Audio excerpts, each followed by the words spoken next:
Hello বন্ধুরা, আসসালামু আলাইকুম। পাপড়ি মাশরুম অ্যান্ড অ্যাগ্রো ফার্মের পক্ষ থেকে সবাইকে শুভেচ্ছা। আশা করি সবাই ভালো আছেন। একজন শ্রদ্ধেয় আপু জানতে চেয়েছেন, তার প্রশ্ন হলো, আপু আমি কে মাশরুমের 25 কেজি স্পোন নিয়েছি, তবে সেগুলো কোনোই ফলন হয় নাই। আমি কি সেই স্পোনের ব্যাগগুলো খুলে সেই কাঠের গুঁড়োগুলো দিয়ে নতুন স্পোনের প্যাকেট বানাতে পারবো? আপনার এই প্রশ্নের প্রথম উত্তর হয়েছে যে আপনি কোথাও প্রশিক্ষণ নেননি। যদি কোথাও প্রশিক্ষণ নিতেন তাহলে আপনি ফলন একেবারে হয় না আমার জানা নেই। হয়তোবা অনেকে আছেন যে স্পোন সঠিকটা দেননি। এখন ভুলটা আপনার নাকি সেই ভদ্রলোকের আমার জানা নেই। যেখান থেকে স্পোন নিয়েছেন তারা তো অবশ্যই উত্তর দিতে বাধ্য থাকা উচিত যে কেন ফলন আসেনি। আর আপনার দিকে প্রশ্ন হয়েছে যে আপনি কোথাও প্রশিক্ষণ নেননি। যদি প্রশিক্ষণ নিতেন তাহলে আসলে এই ভুলগুলো হয়ে থাকার কথা না।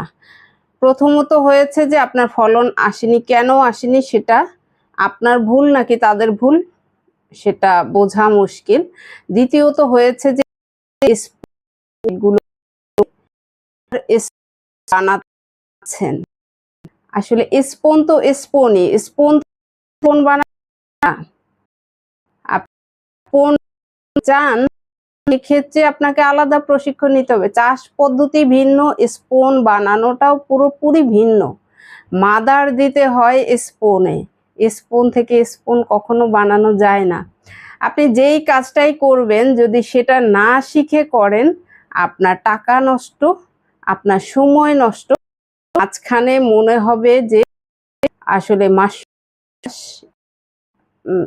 হওয়া যায় না, এটা গরম হয় না বা নানা, আপনার হবে যে এটা ব্যবসা না।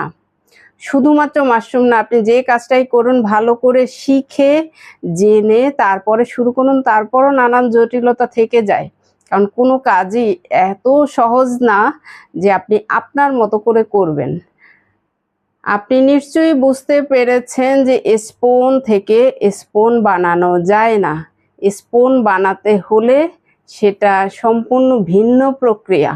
স্পোনের মধ্যে স্পোন দেয় না, স্পোন বানানো হয় মাদার দিয়ে। আর যদি মনে করে থাকেন যে আপনি খড়ের সিলিন্ডার বানাবেন, সেটাও সম্পূর্ণ ভিন্ন।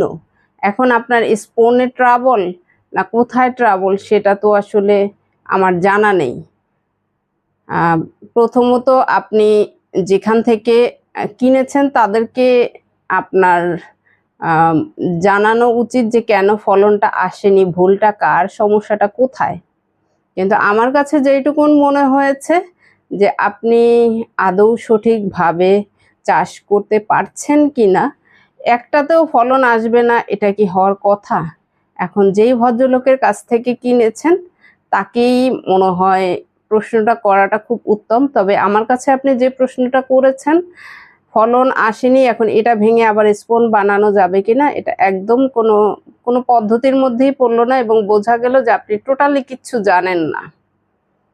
আশা করি ভিডিওটি দেখে উপকৃত হবেন এবং যারা এই ধরনের চিন্তা যে কৃষি পণ্য এটা আবার শিখার কি আছে, আসলে মাশরুমটা কৃষি পণ্য হলো একটু ব্যতিক্রমী। আপনি না জেনে না বুঝে করলে আপনি স্থায়ী হতে পারবেন না। ভালো থাকুন, সুস্থ থাকুন এবং নিজ ঘরে ঘরে মাশরুম চাষ করে নিজের পুষ্টির চাহিদা মিটিয়ে তুলুন এবং অর্থনৈতিকভাবে নিজেকে উদ্যোক্তা হিসেবে এগিয়ে নিতে তৈরি করুন, ভালোভাবে শিখে জেনে। ভালো থাকুন, আল্লাহ হাফেজ।